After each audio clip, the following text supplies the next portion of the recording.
Right, folks. So we are going to revisit the topic from last week because the message that I was delivering in that video, it's a very important one, but it's one that wasn't received very well for, I think, maybe just due to the delivery.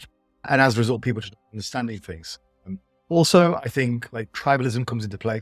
Now, I will say at this point, I'm always going to defend my audience. Like you guys have said before, you're a very intelligent audience. And I think the vast majority of you really understood what I was saying. I think there were some distractions, like the editing was new. I have shared that feedback with my editor and say hello. So he's going to be a bit more relaxed with the editing. But as it is, I think the topic was an extremely important one. I want to just go back over that and maybe address some of the counter arguments people thought were good counter arguments and explain to them why they're really not. I'm also going to lay out a challenge.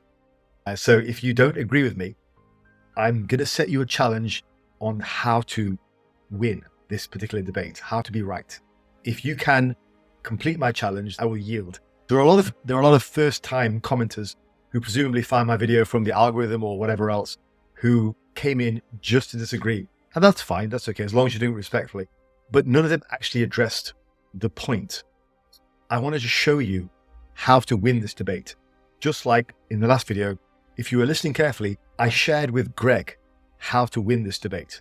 At the moment, nobody has disproven what I said in the video. So I want to just go back and make that absolutely crystal clear. First of all, I just want to provide a bit of an introduction into this video. I think some context. You guys have to understand when you have this data, which is so far removed from reality, it does lead people to question what's going on.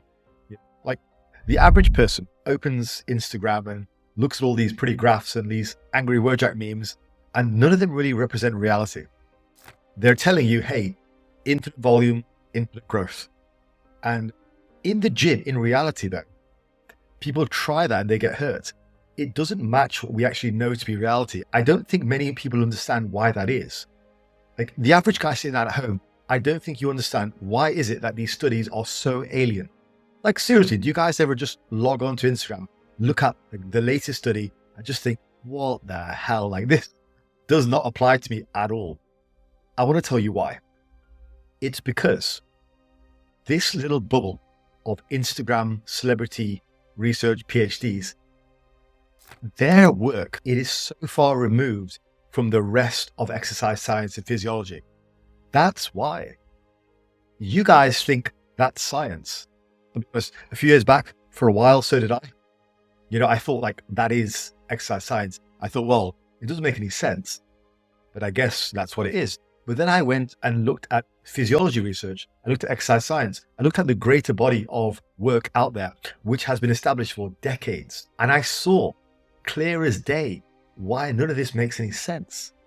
Because this little bubble of Instagram research celebrity PhDs, their work has got nothing to do with the greater body of exercise science. That's why it doesn't make sense. Because it's not based in reality. There's so many holes in it. There are so many agendas. They're just out to sell you something. The thing is, you've got to understand, this grift has been going on for decades. All this nonsense we see, it's no different to cybogenics in the late 90s. It's no different.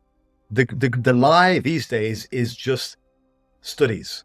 The lies back then were steroids.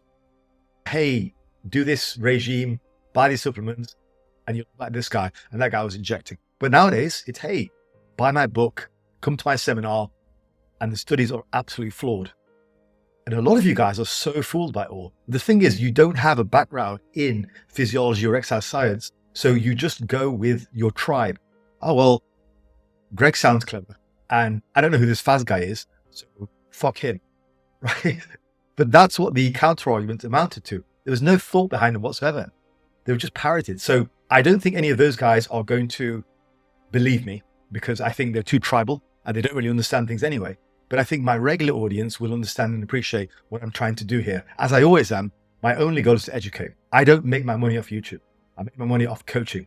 This I do for fun. But I do think this point is important because this is something I've been passionate about for decades, and it is misleading people. And at the very least, even if you totally disagree with me, and even if you've found me from the algorithm and you think, who is this guy? He's annoying as hell.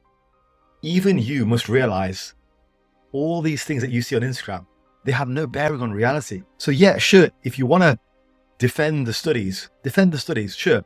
But equally speaking, also try and do 60 sets per week.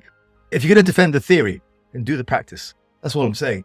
I'm saying your theory does not match practice.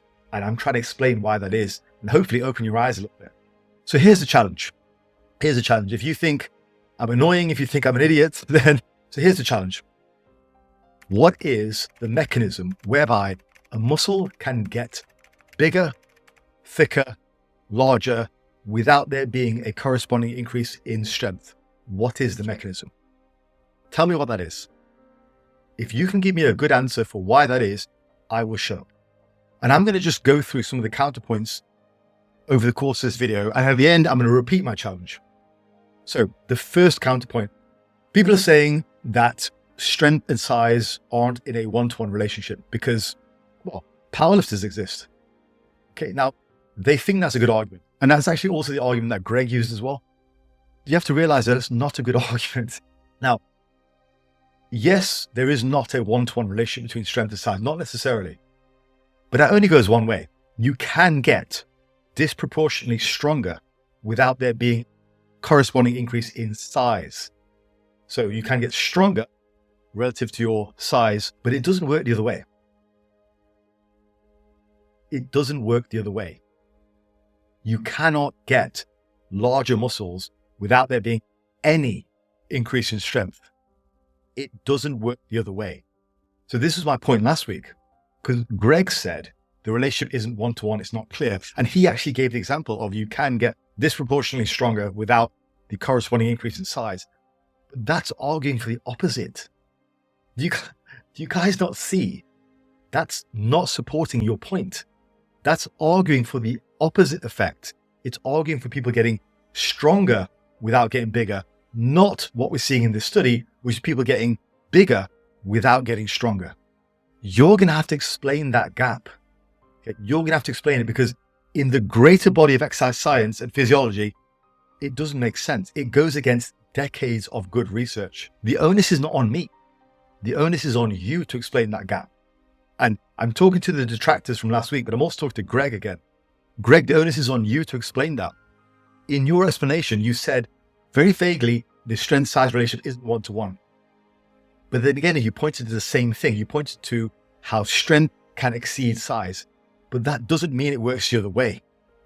There is no physiological reason for why that happens. So if you want to make that claim, if you want to make the claim that more and more volume gives you more and more size, even after strength gains will completely stop, you're going to have to explain how that happens.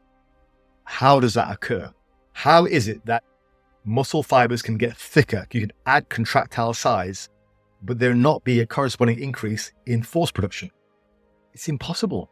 You're describing an impossible situation. If you want to make the argument that it's some other mechanism of growth, something else is happening. I don't know, like magic and unicorns and fairies and leprechauns and stuff, then you're going to have to make that case. But muscle growth as we know it is an increase in cross-sectional size of a muscle, thickness of the fibers, of the contractile elements of the fibers. If what you're saying is that is not giving you an increase in strength, how is that possible? And bear in mind, we're not just talking about a small increase in size. We're talking about fairly substantial sizes.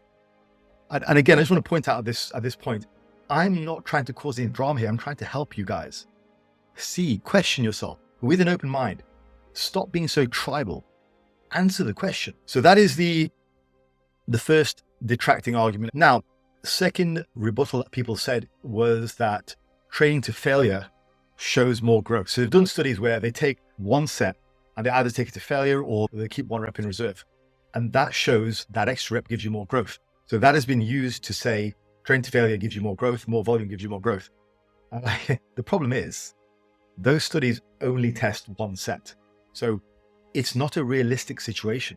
You guys aren't doing one set of chest per week, one set of quads per week. And that's also not what we're talking about. So unless you're doing one set in isolation per body part per week, that comment doesn't apply. Obviously, if you're doing one set per body part per week, every rep is going to count us, of course. But the bottom line is, for one set, fatigue is not really a concern. If you're doing once every 7 days, even every 4 days, it's not really a concern. We're talking about set volumes where you're doing multiple sets, multiple times a week. Fatigue exists. There is a relationship, there's a balance. And again, we seem to be tapping out between 4 to 8 sets per body part per week. It's a balance.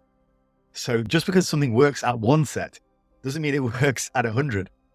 So that's the second rebuttal, and it doesn't make sense either. Now, the third rebuttal, I've got this one written down, but I'm being a bit cheeky. The third rebuttal was basically, look, I don't like this guy. Me, I'm talking about. He's annoying, therefore he must be wrong. That seemed to be the rebuttal for most people. That points to tribalism. It wasn't my regular audience. You guys are fantastic, but I seem to have a lot of new people wanted to chuck their oar in on the last video, which is fine. I mean, the attention is good for the algorithm, right? So it's good. But I just want to say, if that's your point, you've got to understand what you're basically saying is, you're saying you're tribal. You don't have anything to rebut my points. So you're just saying, I don't like this guy. Anytime somebody says that, it's a win for me because you can't argue my point. It means you don't have a rebuttal to my actual argument. So that's not a rebuttal either. Now, the fourth rebuttal is not one that anybody made, but it's one that I've heard. So I'm actually going to give it to you guys. And I'm going to explain also why it's wrong. So again, for my regular audience, love you guys. And again, this is just like extra information for you guys to stick to what works in reality. Okay. Because again, all we want to do is make gains, guys. Yeah. So the final point that has been proposed for why there is seemingly this endless relationship of size when strength taps out is that fatigue masks performance. So what they're basically saying is you can do so much volume that you're so tired, you can't lift heavy weights. You have to stick to light weights, but that still gets you growth. That's what they're saying.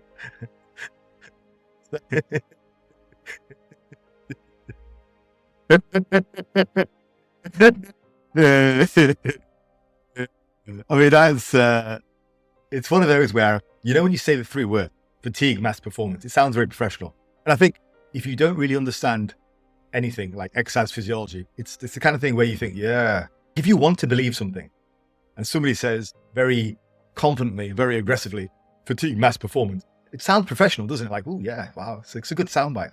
But if you actually think about it, what they're saying is, if you're so absolutely tired that your strength is down by 10, 20%, 25%, because remember, we're not dealing with small percentages here. We're dealing with large gaps in the strength and size relationship. What they're saying is, if your strength is down by 25%, you're building just so much freaking muscle, but you're too tired to actually get stronger.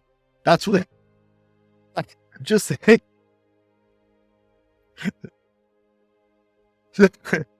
Oh, this stuff is so stupid. If you actually stop and think about it, can you remember the last time you were so tired, your gym performance was down by 25%? Do you think you were building muscle with that workout? I mean, really?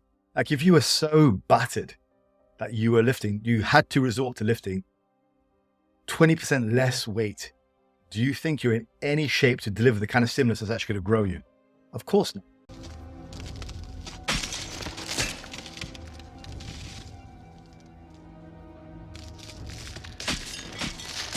So what they're doing with that soundbite, fatigue, mass performance, is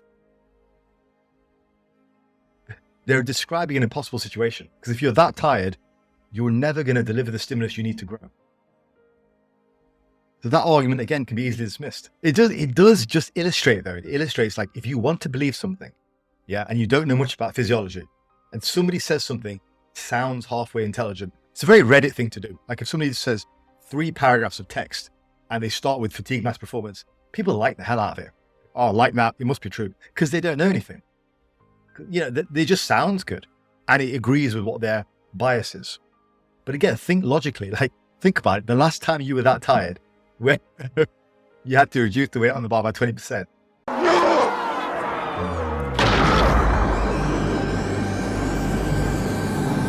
Were you in any way, shape, or form capable of growing muscle tissue in that? Never mind about outside the gym, but actually even in the gym.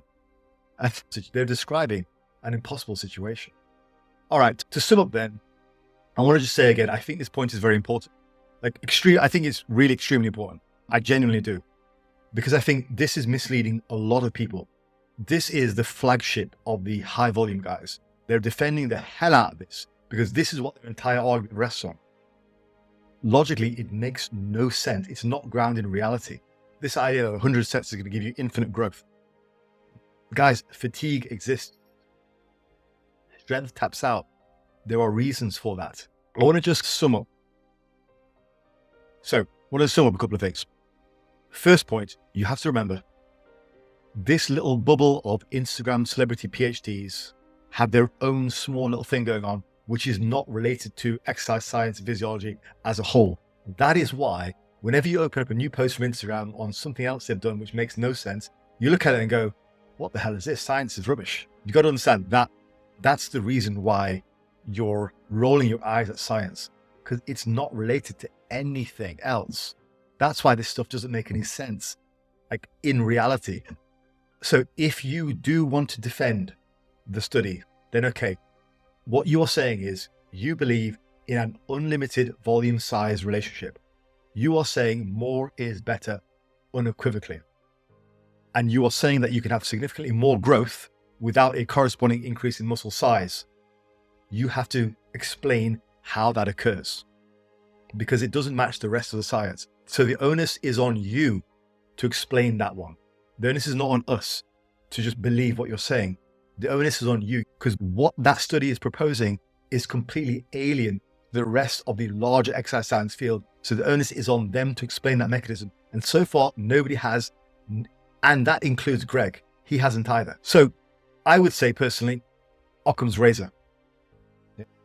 The simplest explanation generally works. And in this case, the simple explanation is this.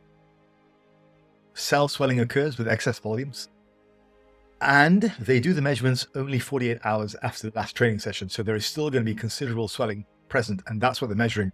More volume, more swelling. That's all they're measuring. Now, what they need to do is a 1 to 2 week washout period where everyone does maintenance volumes, and that will give you more accurate representation. All of those studies from that meta-analysis were based on a misguided way of measuring the data. That's why they all follow that relationship.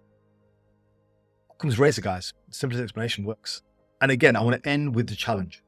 Okay? And I'm saying this respectfully. Okay, saying this in a nice way. But once again, this is how you win. If you are a fan of this unlimited volume size relationship, this is how you win.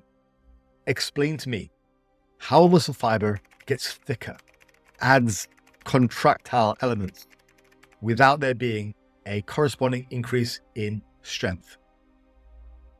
You're describing an impossible situation and telling me that the relation that you can get stronger without getting bigger is not support of your argument. I'm asking you, how do you think something can get bigger without getting stronger? Explain that to me and I will yield. Until then, the onus is on you, if that's what you believe, to explain how that is physiologically possible. Because what you're describing is an impossible situation. And in doing so, you are supporting a lie which is misleading a lot of people. And you're wasting people's time when they could be doing sensible volumes, making more progress and getting less hurt. And that's wrong, guys. That's wrong. So again, my regular audience, I appreciate you. I know you guys will listen to what I'm saying and you know that my intentions are good. But again, like I do think this is an important point. We can't just let this one go. We can't let any of this go. We have to challenge it. And good scientists should welcome that challenge. So again, as I say, if you can rise up to my challenge, I will yield. I'll be honest, no one is going to either. Right, guys. So with that, peace and love to all of you guys. Nothing but respect to everyone who wants to participate in the discussion respectfully. Hopefully you guys have a great week and I'll see you in the next. Take it easy.